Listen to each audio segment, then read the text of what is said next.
नमस्कार साथियों, आप सभी का स्वागत है। आज हम अपने इस चैनल पर एक नई श्रृंखला शुरू करने जा रहे हैं।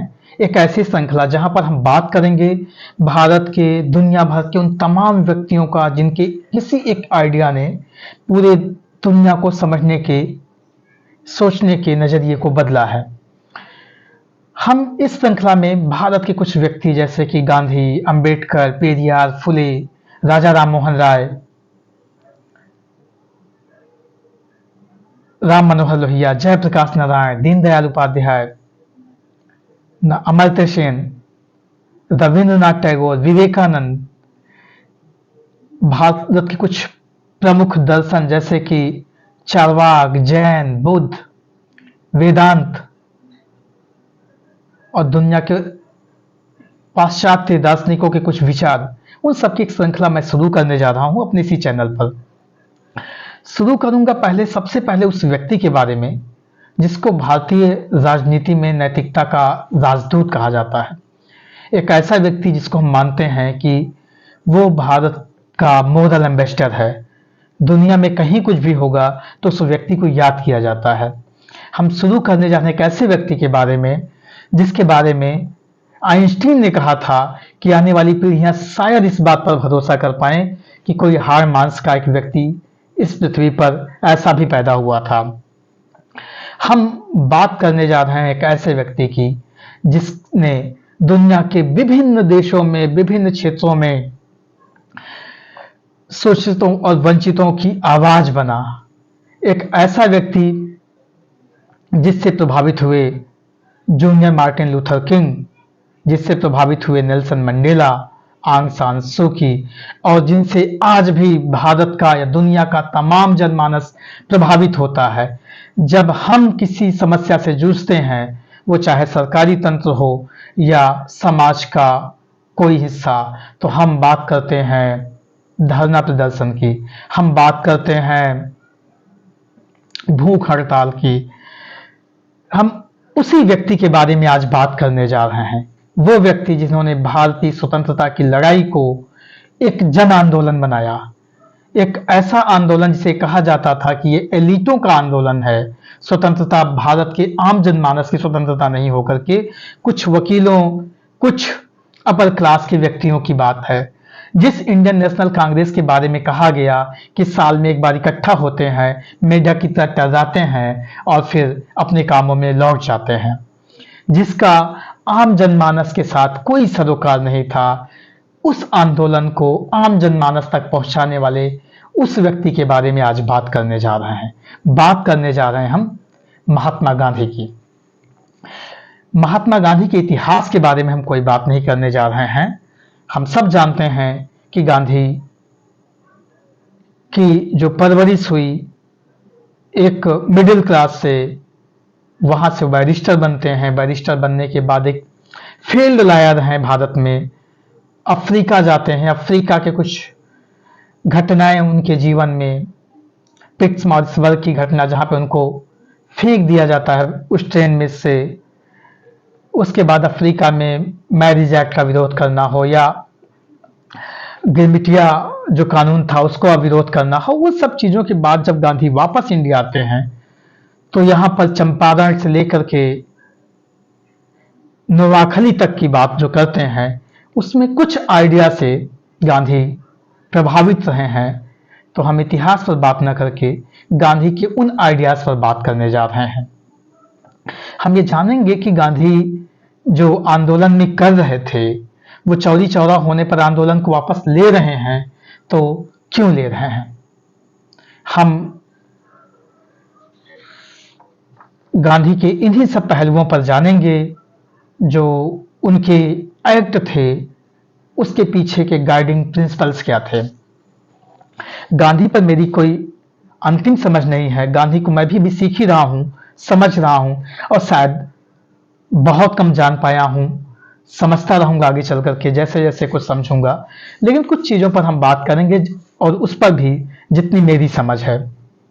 मैं कोई अंतिम समझ नहीं हूं। गांधी बहुत बड़े विचारक हैं, गांधी एक सफल राजनेता रहे हैं, गांधी एक नैतिक विचारक हैं, समाज सुधारक हैं। तो गांधी पर हम बात कर रहे होंगे तो उन सब बातों का ध्यान दे रहे होंगे। कई जगहों पर गांधी के विचारों में विरोध भी दिखेगा, तो उसके पीछे के भी कारण को समझ रहे होंगे कि गांधी एक साथ में न सिर्फ स्वतंत्रता संग्राम की लड़ाई लड़ रहे हैं, बल्कि भारतीय समाज में भी शोषितों वंचितों की आवाज बन रहे हैं।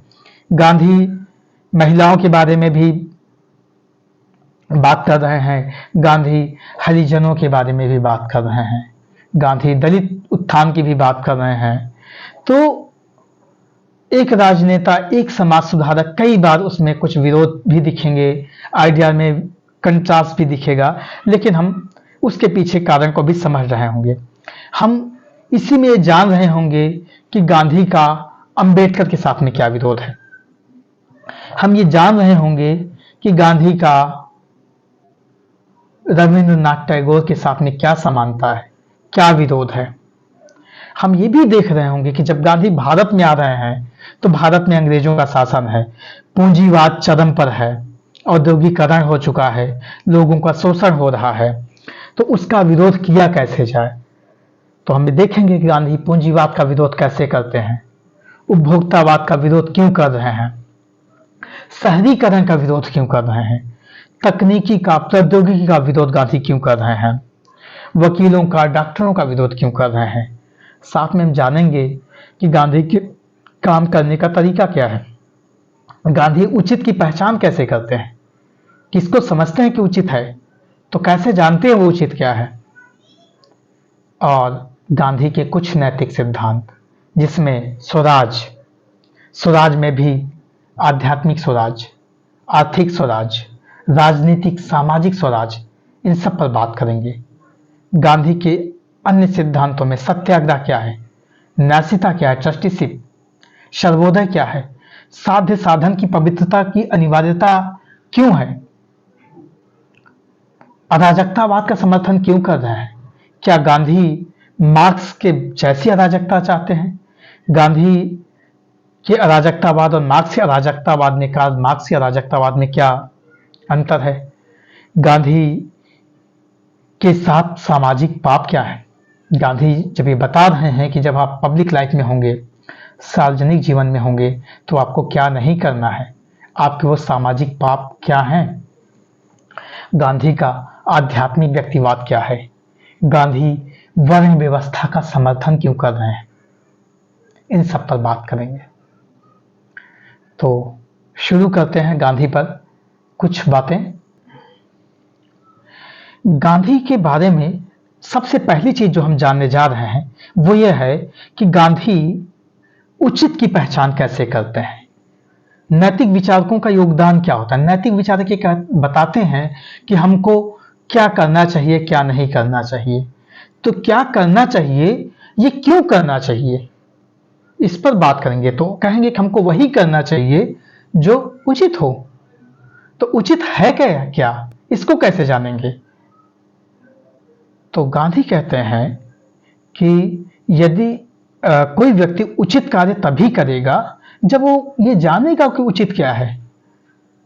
तभी जानना और करना मतलब आदर्श और व्यवहार में अंतराल नहीं होगा। तो गांधी कहते हैं कि उचित वही है जो सत्य है।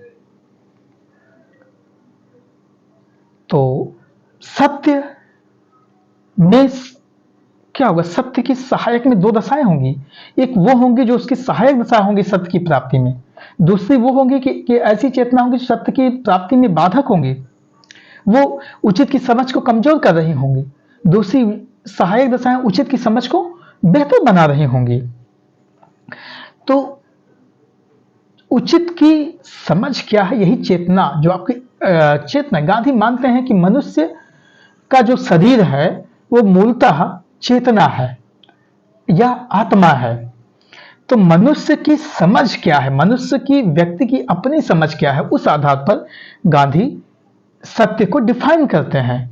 कहते हैं कि सत्य सार्वभौमिक होता है, उचित जो होगा वो सार्वभौमिक होगा। ऐसा नहीं होगा कि जो बात हमारे लिए उचित है वो किसी व्यक्ति के लिए अनुचित होगी, और यदि वो किसी व्यक्ति के लिए अनुचित है तो हमारे लिए भी उचित नहीं होगी।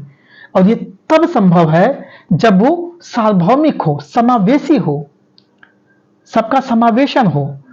तो कोई भी चेतना, ऐसी चेतना हो ही नहीं सकती जहां पर किसी का व्यावर्तन हो, किसी को बाहर किया गया हो।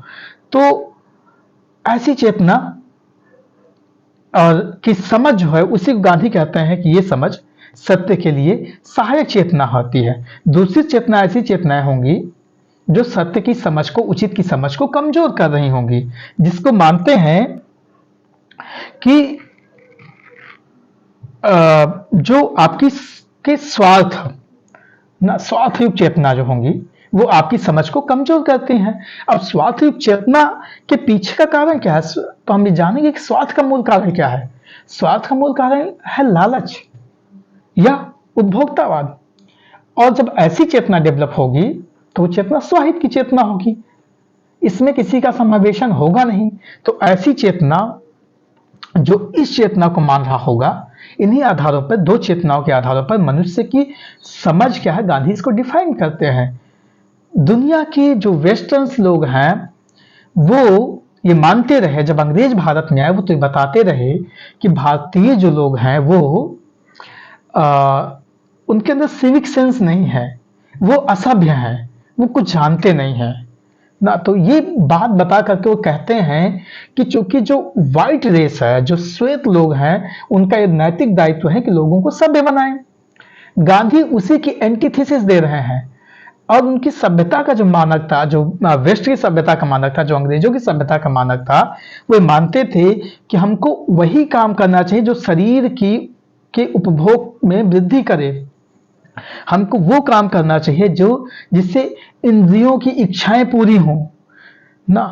और इसके लिए हम क्या करेंगे, औद्योगिकरण करेंगे, इसके लिए हम वस्तुओं का उत्पादन बढ़ाएंगे, पर कैपिटा परचेजिंग पावर बढ़ा रहे होंगे। तो गांधी इसी की एंटीथेसिस दे रहे होंगे। गांधी एंटीथेसिस देने क्रम में पहले उसका विरोध करेंगे कि जब ये मानते हैं कि मनुष्य बेसिकली शरीर है, वेस्ट के लोग मानते हैं कि मनुष्य में आत्मा चेतना जैसा कोई गुण नहीं होता, बल्कि मनुष्य कंप्लीटली एक शरीर है और हमारा लक्ष्य होना चाहिए कि शरीर की गुणवत्ता को कैसे बेहतर किया जाए।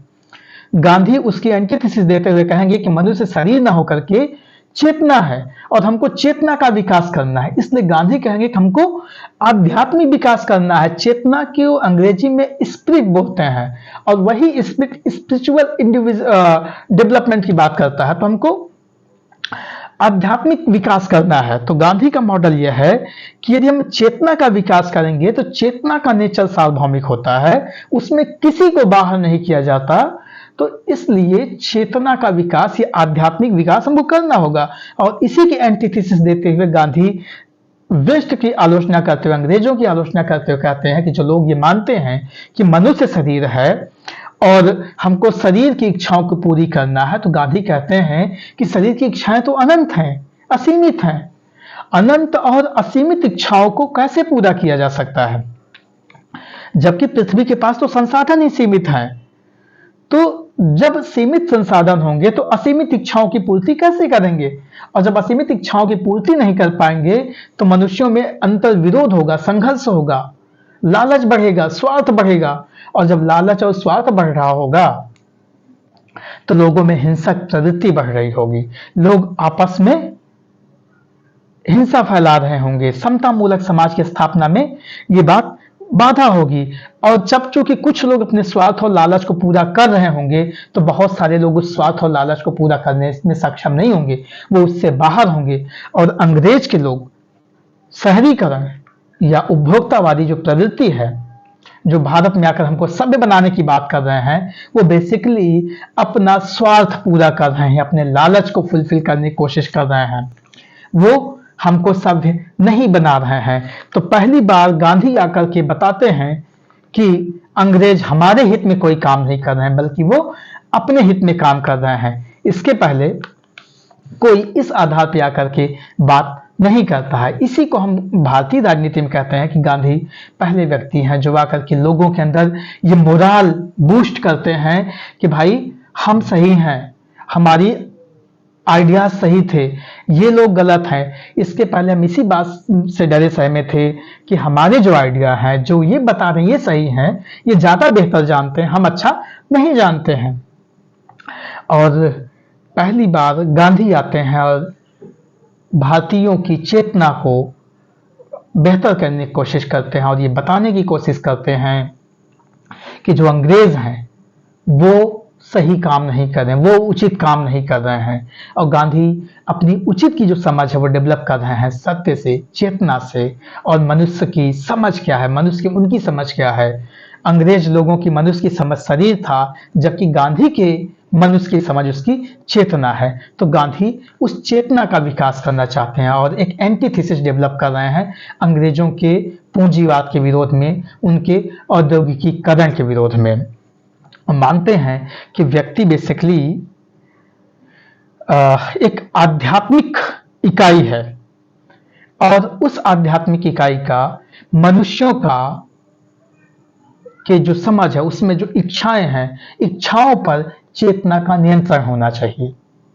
और भारत में इस पर सदियों से बात होती रही, भारत के चाहे वो दर्शन रहे हों, चाहे भारत का रिलीजन रहा हो, उसमें इसकी बात हमेशा से किया जा रहा था कि भारतीयों में हमको अपनी आध्यात्मिक चेतना का विकास किस तरीके से करना है।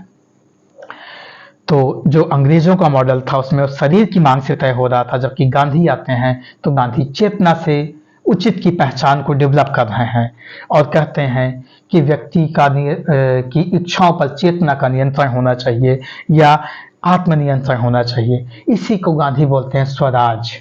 स्वराज का मतलब होता है खुद पर नियंत्रण, मतलब चेतना का इच्छाओं पर नियंत्रण। अब चूंकि जब चेतना का इच्छाओं पर नियंत्रण होगा तो चेतना क्या करेगी, जो इच्छाएं हैं, जो जरूरतें हैं, उसको पूरा करने की कोशिश करेगी। और जब जरूरतों को पूरा करने की कोशिश करेगी तो जो सीमित संसाधन है, सीमित संसाधन से सभी मनुष्य की इच्छाएं, जरूरतें पूरी हो सकती हैं। इसमें सभी का समावेशन होगा, ये सार्वभौमिक होगा। तो जब इच्छाएं पूरी होंगी, ऐसी इच्छाएं जो चेतना द्वारा नियंत्रित हो रही हैं, तो व्यक्ति लालची नहीं होगा, स्वार्थी नहीं होगा, तो ये व्यक्ति अपरिग्रही होगा। ये व्यक्ति जमाखोरी नहीं करेगा, लालच नहीं करेगा। इसमें नॉन स्टीलिंग की चेतना डेवलप होगी, अस्तेय पैदा होगा। तो व्यक्ति लालची और स्वार्थी नहीं होगा। तो जब लालची और स्वार्थी नहीं होगा, किसी तरीके की हिंसा नहीं करेगा, तो एक अहिंसक समाज बन रहा होगा। और अहिंसक समाज जब बनेगा तो ऐसा समाज होगा, ऐसा ही समाज क्या होगा, ऐसे समाज का निर्माण कौन करेगा? स्वराजी व्यक्ति करेगा। तो स्वराजी व्यक्ति सार्वभौमिक समझ रखेगा। अब जब इस स्वराजी होगा, इसका चेतना पर नियंत्रण होगा, तो ये जो काम कर रहा होगा, चूंकि लालच है नहीं, स्वार्थ है नहीं, इच्छाएं सीमित हैं, जरूरतें भर की इच्छाएं हैं, तो ऐसा व्यक्ति जब कोई काम करेगा तो इसकी जो काम कर होगा वो इनर गाइड होगा, अंतरात्मा की आवाज से निर्देशित होगा। और ये तब अंतःकरण की आवाज इसमें आएगी और उससे जो काम कर रहा होगा वो व्यक्ति उचित कार्य कर रहा होगा। तो ऐसे व्यक्तियों में न केवल उचित को जान रहे होंगे बल्कि उचित कार्य कर भी रहे होंगे। तो स्वराजी व्यक्ति जो होगा, जिसको गांधी स्वराज कहते हैं, स्वराजी व्यक्ति उचित कार्य को सिर्फ जानेगा ही नहीं, वो उचित कार्य करेगा भी। तो इनकी कार्यशैली में और इनके सिद्धांतों में कोई अंतर नहीं पाया जाएगा। एक ऐसे व्यक्ति होंगे, एक ऐसे समाज का निर्माण कर रहे होंगे जिस समाज में अहिंसा होगी, सत्य होगा, अपरिग्रह होगा। ऐसा समाज अहिंसक समाज होगा, समता मूलक समाज होगा और हर व्यक्ति अपने आप में साध्य होगा, कोई किसी का साधन नहीं होगा, कोई किसी का शोषण नहीं कर रहा होगा।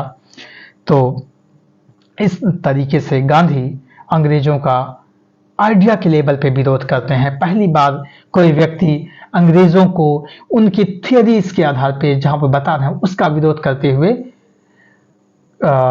ये बताने की कोशिश करता है कि हम गलत नहीं हैं, बल्कि जो लोग ये हमको समझा रहे थे कि हम सभ्य थे, हम असभ्य थे, हमको सभ्य बनाने आए हैं, वो गलत हैं, वो लालची हैं, वो स्वार्थी हैं, वो हिंसक हैं, पूरी दुनिया में लड़ाई लड़ रहे हैं।